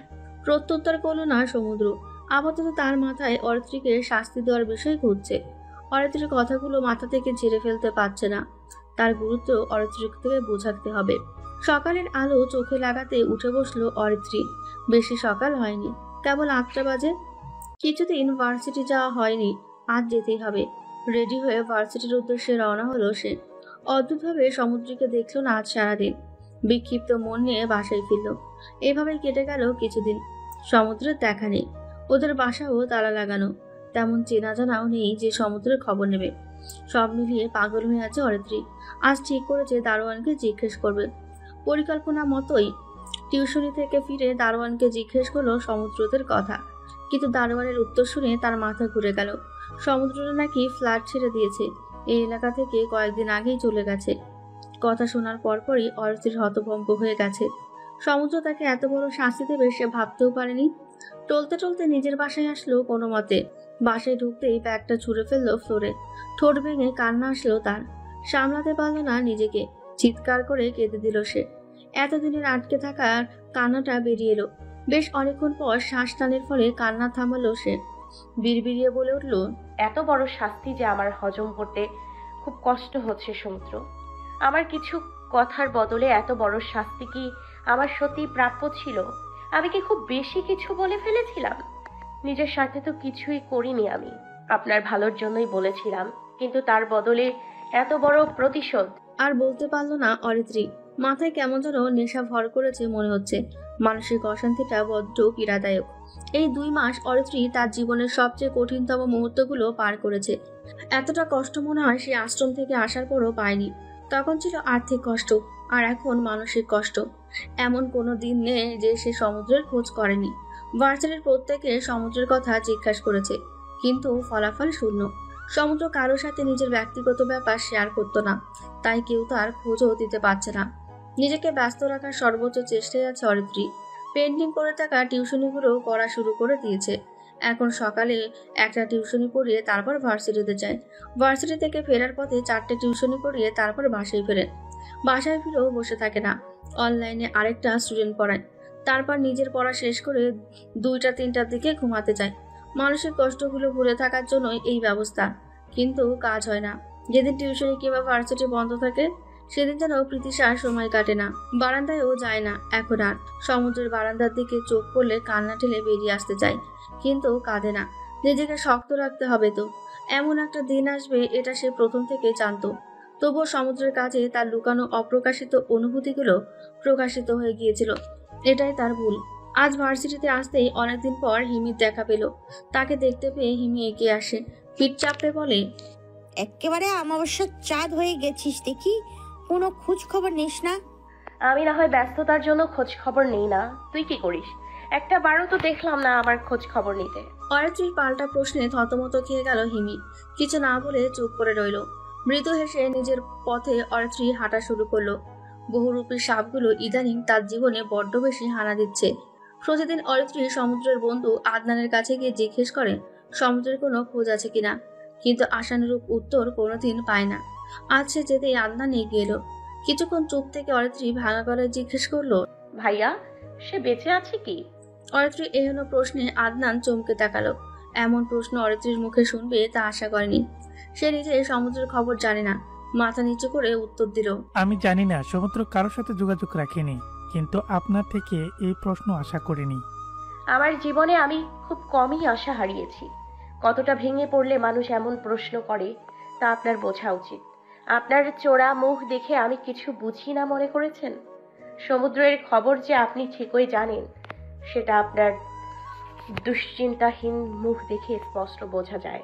মুখ থমথমে হয়ে গেল আদনানের। অরিত্রী এত দ্রুত বুঝে ফেলবে সে বুঝতে পারেনি। আদনানকে চুপ থাকতে থেকে অরিত্রী আবারও বলল, আপনার বন্ধুকে বলে দেবেন অরিত্রিকা মাধুর্য নামের এক মেয়েটা অতি দ্রুতই তার জীবন থেকে চলে যাবে। তার মসৃণ পথের জীবনে পথের কাঁটা হয়ে আসার জন্য মেয়েটা তার কাছে দুঃখিত। কথাগুলো বলে অরিত্রী দ্রুত প্রস্থান করলো। আদনান তখনও পেছন থেকে হতবাক হয়ে তাকিয়ে আছে। পরিস্থিতি যে বেসামাল হয়ে গেছে তা বুঝতে পেরেই ফোন বের করলো সে। মাথা চেপে জোরে জোরে শ্বাস নিচ্ছে অরিত্রী। মানসিক সমস্যাটা মাথার উপর চেপে বসেছে বেশ কিছুদিন ধরে। বেশ কিছুদিন বলতে এই 1 মাস। সমুদ্রের প্রসঙ্গ আসলেই খুব উত্তেজিত হয়ে যায়, যার ফলে মাথাটা বিগড়ে যায়। কিছুতে শান্ত রাখতে পারে না নিজেকে। আজকে যখন দেখলো আদনানের ফোনের স্ক্রিনে সমুদ্র নামটি ভেসে উঠেছে, তখন সবটা পরিষ্কার হয়ে গিয়েছিল তার কাছে। সমুদ্র সবার সাথে যোগাযোগ রেখেছে, শুধুমাত্র সে বাদে। এটা যে ইচ্ছাকৃতভাবে করেছে সেটাও পরিষ্কার তার কাছে। ঝাপসা চোখের সামনে চুলায় জ্বলতে থাকা জ্বলন্ত আগুনের দিকে তাকালো। টলতে টলতে সামনের দিকে এগিয়ে চুলার হিটটা আরেকটু বাড়িয়ে দিল। পাতিলে থাকা পানিটা এখন আরো জোরে ফুটতে শুরু করলো। সময় তালে পানি শুকিয়ে পাতিলের তলায় লেগে গেছে, কিন্তু অরিত্রীর হেলদোল নেই। চুলা না বন্ধ করে রান্নাঘর থেকে বেরিয়ে গেল সে। মাঝরাতের দিকে বড় ঝড় উঠল। আকাশের কিছু সময় পর পর আলোর ঝলকানি, বজ্রপাতের শব্দে কানে তালা লাগার মতন অবস্থা। প্রচন্ড বাতাসে গাছপালাগুলো একটি আরেকটির উপর লেপ্টে পড়ছে। রান্নাঘরে জানালার পর্দা উড়ে আসছে বারবার। হুট করে প্রচন্ড বাতাসে পর্দা উড়ে এসে চুলার ওপর পড়লো। মুহূর্তেই পর্দায় আগুন ধরে গেল। ধীরে ধীরে আগুন ছড়িয়ে পড়তে লাগলো। আগুনের তাপে অতি দ্রুত পুরো ঘর ধোঁয়ায় ভরে গেল। অতিরিক্ত তাপে আর শ্বাস নিতে না পারায় ঘুম থেকে হুড়মুড়িয়ে উঠে গেল অরিত্রী। এই শীতের মতো গা ঘেমে ভিজে গিয়েছে সে। চারপাশে দেখে আন্দাজ করতে পারলো কি হয়েছে। দৌড়ে উঠে রান্নাঘরে গেল সে। পর্দাটা আগুনে দাও দাও করে জ্বলছে। পানি দিয়ে আগুন নিভানোর চেষ্টা করলো সে, কিন্তু কোনো কাজে দিল না। এদিকে চারপাশে কিছুই দেখা যাচ্ছে না ধোঁয়ার কারণে। অরিত্রী মনে হলো পানি দেওয়ার ফলে আগুন আরো বেড়ে গেছে। আগুনের কারণে রান্নাঘর থেকেও বের হতে পারছে না, শ্বাস ফুরিয়ে আসছে। জানলার কাছে গিয়ে একবার নিচের দিকে তাকালো। তিনতলা থেকে লাফ দিলে বেঁচে থাকার নিশ্চয়তা কম। একবার রান্নাঘরটায় তাকালো, আরেকবার নিচে তাকালো। বিড়বিড়িয়ে বলে উঠলো, আমি তো এত তাড়াতাড়ি মরতে চাইনি। আমার আরো কত ইচ্ছা পূরণ করা বাকি আছে। কথাগুলো শেষ করতে দেখলো ওড়নার আঁচলে আগুন লেগে গেছে। ওড়না খুলে ফেলে দিল সে। বড় একটা শ্বাস নিয়ে জানলার ওপাশে পা বের করে দিল সে। চোখ বন্ধ করে বলল, আজ বিকালেই ভেবেছিলাম সমুদ্রের জীবন থেকে চলে যাব। কথাটা এত তাড়াতাড়ি সত্যি হয়ে যাবে তা ভাবতে পারিনি। আমার নিজেরই এখন কষ্ট লাগছে নিজের জন্য। জন্মেছিলাম পোড়া কপাল নিয়ে, মরছিও পোড়া কপাল নিয়ে। জোরে লাফ দেওয়ার আগে কেউ তাকে হাঁচকা টান দিয়ে জানালার কাছ থেকে টেনে আনলো। ভয়ে চোখ বন্ধ হয়ে গেল অরিত্রীর। কিছু সময় পর চোখ খুলে তাকাতে দেখতে পেল নিজের ড্রয়িং রুমে দাঁড়িয়ে আছে সে আর সমুদ্র। আগুন নিভিয়ে ফেলেছে অগ্নি নির্বাপক যন্ত্র দিয়ে। ঘটনার আকস্মিকতায় অরিত্রী হতবাক হয়ে গেছে। কিভাবে কি হয়ে গেল কিছুই বুঝে উঠতে পারছে না। তবে চোখের সামনে সমুদ্রকে দেখে কিছুক্ষণের জন্য হতবাক হয়ে তাকিয়ে রইল সে। ততক্ষণে সমুদ্র এসে তাকে জড়িয়ে ধরেছে। ঘোর কাটতেই সমুদ্র থেকে ধাক্কা মেরে নিজেকে সরিয়ে নিল সে। সমুদ্র ভ্রু কুঁচকে তাকিয়ে আছে তার দিকে। উত্তেজিত হয়ে অরিত্রী আঙুল তুলে বলল, আপনি আপনি কেন এসেছেন আমার বাসায়? আবার আমাকে জড়িয়েও ধরেছেন। একজন মেয়ের বাসায় নক না করে হুটহাট ঢুকে তাকে স্পর্শ করতে লজ্জা করলো না? অরিত্রীর কথাকে এড়িয়ে গিয়ে সমুদ্র জিজ্ঞেস করলো, আগুন লাগলো কি করে বাসায়? কোথায় থাকো তুমি? কিছু হয়ে গেলে কি হতো? কারো কিছুই হতো না, বুঝেছেন? আমার জীবনে যেমন কেউ নেই তেমনি আমিও কারোর জীবনে নেই। তাই আমার কিছু হয়ে গেলে কারোর কিছু যায় আসতো না। অরিত্রীর হাত ধরে নিজের কানে টেনে সমুদ্র ফিসফিসিয়ে বলল, আচ্ছা তাই নাকি? চোখ থেকে 2 ফোঁটা উষ্ণ অশ্রু গড়িয়ে পড়ল অরিত্রীর। সমুদ্র পানি মুছে দেওয়ার আগে নিজেকে ছাড়িয়ে নিল সে। চোখ মুছে চেঁচিয়ে বলল, আমি আমার এই জীবনে আপনাকে দেখতে চাই না। চলে যান আমার সামনে থেকে, আর কখনো আমার সামনে আসবেন না। হতাশ নিঃশ্বাস ফেলে চলে গেল সমুদ্র। সমুদ্র চলে যেতে সেখানে বসে কান্নায় ভেঙে পড়ল অরিত্রী। ফোলা ফোলা চোখ নিয়ে ভার্সিটিতে গেল অরিত্রী। অনেকদিন পর আবারও সমুদ্রদের আড্ডা দেওয়ার জায়গাটা পরিপূর্ণ দেখতে পেল। তবে তা তার মনে কোনো প্রভাব ফেলল না।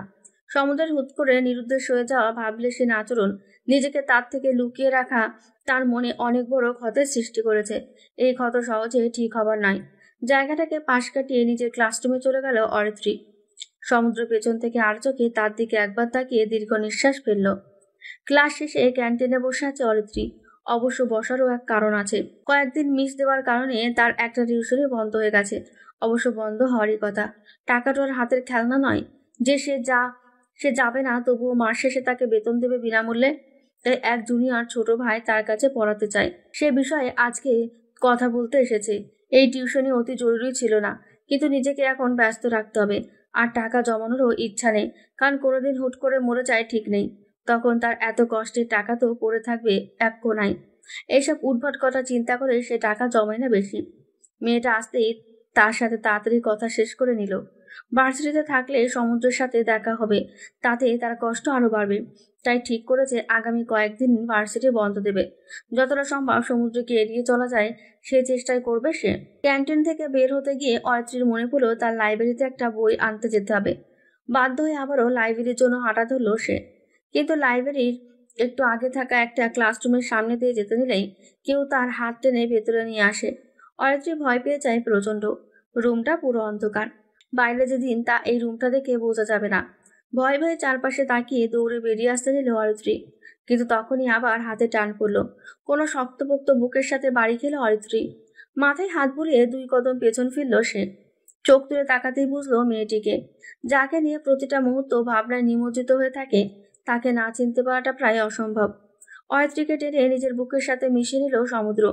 অরিত্রী কিছুক্ষণ চুপ থাকলেও নিজেকে আবার ছাড়িয়ে নিল সে।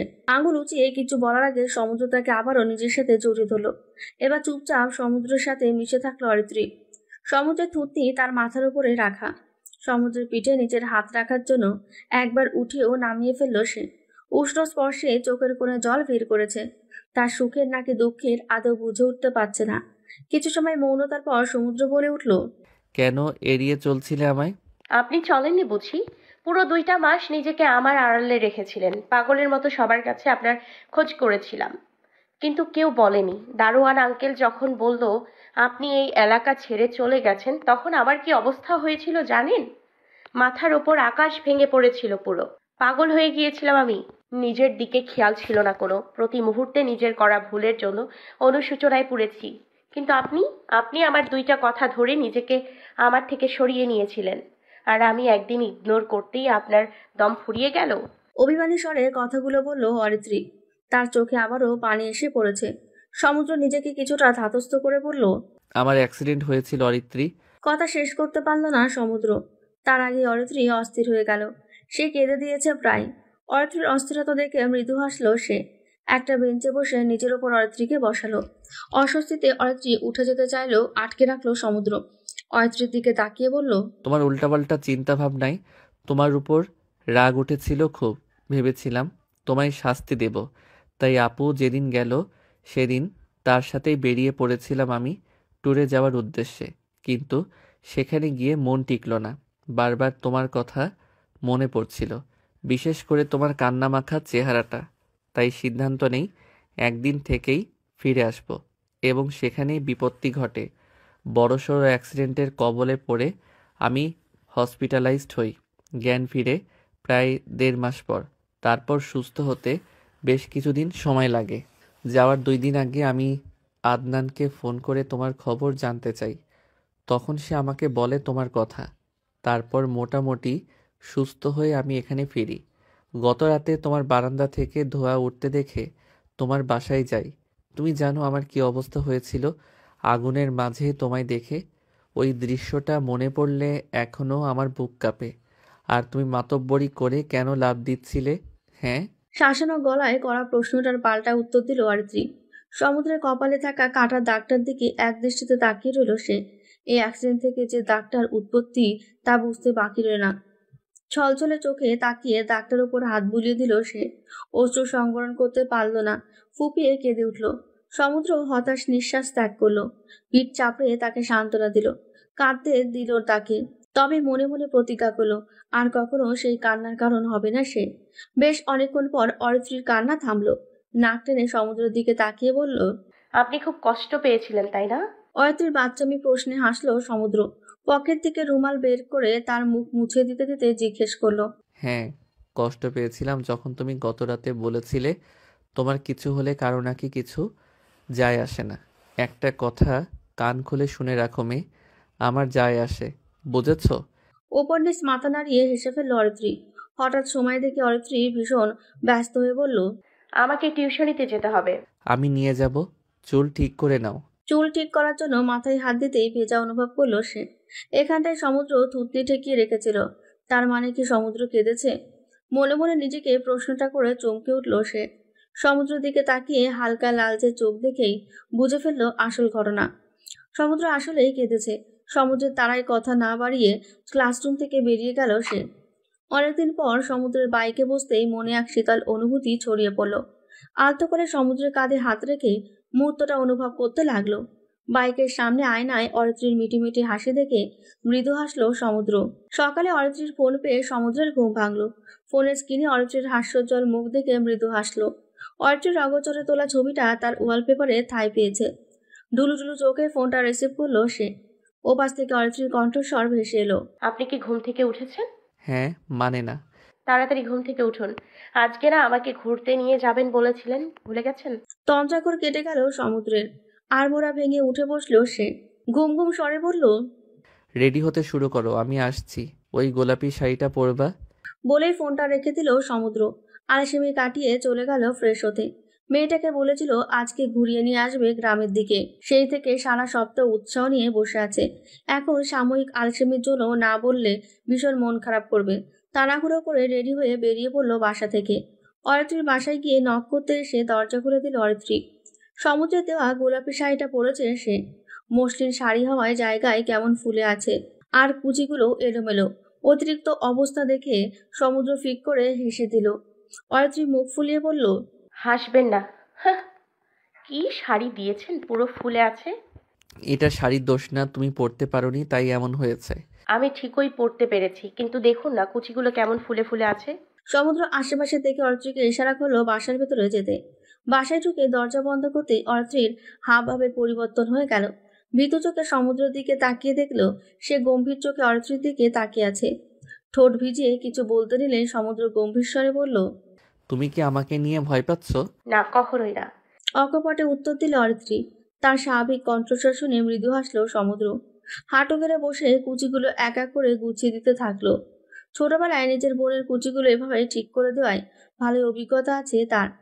গোছানো শেষ করে দাঁড়াতেই দেখে অরিত্রী চোখ ছোট ছোট করে তাকিয়ে আছে। সে কিছু বলার আগেই অরিত্রীর সন্দেহী কণ্ঠে বলল, এত সুন্দর কুচি ঠিক করে দেয়া শিখলেন কোথা থেকে শুনি? কাকে করে দিয়েছেন আগে বলুন। আমার এক্সপেরিয়েন্স আছে এসবে, বুঝলে? কলার ঝাঁকিয়ে বলল সমুদ্র। শাড়ির আঁচল কোমরের গুচি অরিত্রী অনেকটা ঝাপটে এসে তার কলার ঝাঁকিয়ে বলল, আপনার সব এক্সপেরিয়েন্স আমি বের করব। কার শাড়ি ঠিক করে দিয়েছেন আগে বলুন। শীত খেয়ে কলার থেকে হাত সরিয়ে সরে যেতে চাইল অরিত্রী, কিন্তু সমুদ্র শক্ত করে ধরে রাখায় যেতে পারল না। গমগমে স্বরে সমুদ্র বলল, তুমি এত হিংসুটে হলে কবে থেকে? ছোট থাকতে আপুর শাড়ির কুচি করে দিতাম। আপু ছাড়া অন্য কোনো মেয়ে আমার জীবনে কখনো ছিল না। অতপর এক রোদ ভরা কাঠফাটা দিনে তুমি আমার জীবনে শীতলতার ছায়া হয়ে এসেছিলে। তুমি সেই মেয়ে যাকে দেখে ভদ্র আমি চোখের পলকে অভদ্র হয়ে গেছিলাম। নিরামিষ আমিও চোখ তুলে তোমায় আরেকবার মন ভরে দেখেছিলাম, যার কথায় আমি পুরো এলোমেলো হয়ে গেছিলাম। আমাদের সম্পর্কের এখনো বেশি দিন হয়নি, কিন্তু বিশ্বাস করো অরি, তুমি আমাকে ছেড়ে চলে গেলে আমি পুরোপুরি এলোমেলো হয়ে যাব। গলাটা মনে হয় হালকা ভারী হয়ে এলো সমুদ্রের। এতক্ষণ ধরে গলায় চেপে রাখা কান্নাটা হুট করে বেরিয়ে এলো অরিত্রীর। সমুদ্রের গলা জড়িয়ে হু হু করে কেঁদে দিল। সমুদ্র বারবার কান্না থামানোর কথা বলছে, কিন্তু অরিত্রী দ্বিধাহীন মনে সমুদ্রের গলা জড়িয়েই কেঁদে যাচ্ছে। একটা সময় পর কান্না থামলো, কিন্তু যখন কান্না থামলো ততক্ষণে চোখের কাজল লেপটে আশেপাশে ছড়িয়ে গেছে। সেদিন অন্ধকারে রুমের ভেতরে পকেটে থাকা রুমালটা যখন অরিত্রীর চোখ মোছার জন্য বের করেছিল, আজও ঠিক সেভাবেই রুমালটা বের করে অরিত্রীর চোখ মুছে দিল সমুদ্র। অরিত্রীর দিকে তাকিয়ে বলল, আমি অপেক্ষা করছি, তুই রুমে গিয়ে ঠিকঠাক হয়ে আসো। গুটি গুটি পায়ে হেঁটে রুমে চলে গেল অরিত্রী। দরজা বন্ধ করে দেওয়াল ঘেটে মাটিতে বসে পড়ল। হু হু করে আবারও কেঁদে দিল সে। আবার কিছুক্ষণ পর কান্না থামিয়ে মুখে হাসি ফোটালো। আয়নার সামনে দাঁড়িয়ে হেসে বলল, আমার জীবনে 3টি আশ্চর্যজনক ঘটনা। এক, আমার মতো শান্তশিষ্ট মেয়েকে একটা ছেলে অসম্ভব ভালোবেসেছে। 2, সেই ছেলেটা আমার হয়ে গেছে। আর শেষটা হলো, আমার মতো এতিম মেয়ে একটা পরিবার পেয়েছে। ছোটবেলায় দেখে রাজকুমারের স্বপ্ন প্রত্যেকেই থাকে, কিন্তু কজনেরই বা সেই স্বপ্ন পূরণ হয়? কিন্তু আমার হয়েছে। জীবনের সবচেয়ে বড় সুখটা আমি পেয়ে গেছি। এখন আমারও একটা ছোট বাড়ি হবে, যার নাম হবে কুন্দলিকা। কাঁদতে কাঁদতে সমুদ্রের বুকে মুখ গুজে ঘুমিয়ে গেছে অরিত্রী। সমুদ্র ভাবলেশীন হয়ে অরিত্রীকে জড়িয়ে ধরে সিলিং ফ্যানের দিকে চেয়ে আছে। তাদের বিয়ে হয়েছে বছর 2 হবে। তার পড়াশোনা শেষ হবার পরপরই বেশ ধুমধাম করে বিয়ে হয় তাদের। কিন্তু বিয়ের পর এত তাড়াতাড়ি এই খবর পাবে ভাবেনি সে। চোখ পিটপিট করে একবার হাতে থাকা রিপোর্টের দিকে তাকালো, আরেকবার অরিত্রীর দিকে তাকালো। তাদের বাড়ি এই কুন্দলিকা যে অতি দ্রুতই পরিপূর্ণ হতে যাচ্ছে। গভীর দৃষ্টিতে অরিত্রীর দিকে তাকিয়ে তার কপালে উষ্ণতায় ঠেকালো। অনেক সময় পর ফিরে এসে গভীর আবেগে অরিত্রীর দিকে তাকিয়ে বলল, আমার জীবনে আসার জন্য ধন্যবাদ অরি। এত সুখময় অনুভূতির সাথে পরিচয় করানোর জন্য। এই সমুদ্রের থেকে তোমার জন্য এক সমুদ্র ভালোবাসা। দরজা আটকে কেঁদে যাচ্ছে অর্পিতা। সমুদ্র অরিত্রীর একটা ফটো ফ্রেমের দিকে তাকিয়ে বলল, কোনো দিনই তোর ভালোবাসার বাধা হয়ে দাঁড়ায়নি ভাই আমার। অরিত্রীর মামার কারণেই আমাদের মা আমাদের ছেড়ে চলে গিয়েছিল। তা তোকে জানতেই দিইনি। অরিত্রী পরিবারহীন, এটা সবাই জানে। সত্যি সে পরিবারহীন। মা বাবা মারা গিয়েছিল অনেক আগে। এক মামা ছিল শুধু, সেও তাকে অনাথ আশ্রমে ফেলে চলে গিয়েছিল। মা নামক মানুষটার উপর অভিমান করে থাকলেও তার খোঁজ নেওয়া থেকে বিরত রাখতেই পারিনি নিজেকে। যতই হোক, মা তো। তাই তো অরিত্রীর পুরো নাম টাইটেল শুনে তাকে চিনে গিয়েছিলাম। কিন্তু বাধা দিইনি তোকে। অরিত্রীর তো কোনো দোষ নেই, কিন্তু মাঝে মাঝে তীব্র হাহাকার বোধ হয়। এই যে এই মা নামক মহিলাটার জঘন্য কাজের জন্য আমরা আজ এতিমের মতো। কিন্তু তাতে আমার অরিত্রীর উপর খুব নেই। সারাটা জীবন নিজেকে মেঝে যেহেতু সবটা চেপে রেখে হাসি মুখে থাকতে পেরেছি, বাকি জীবনটাও পারবো। সমুদ্র ভাই আমার, তুই অনেক ভালো থাক। যতটা ভালো থাকলে আমার করা সব কষ্ট সার্থক হয়। অরিত্রী, তুমিও অনেক ভালো থাকো। You deserve the best.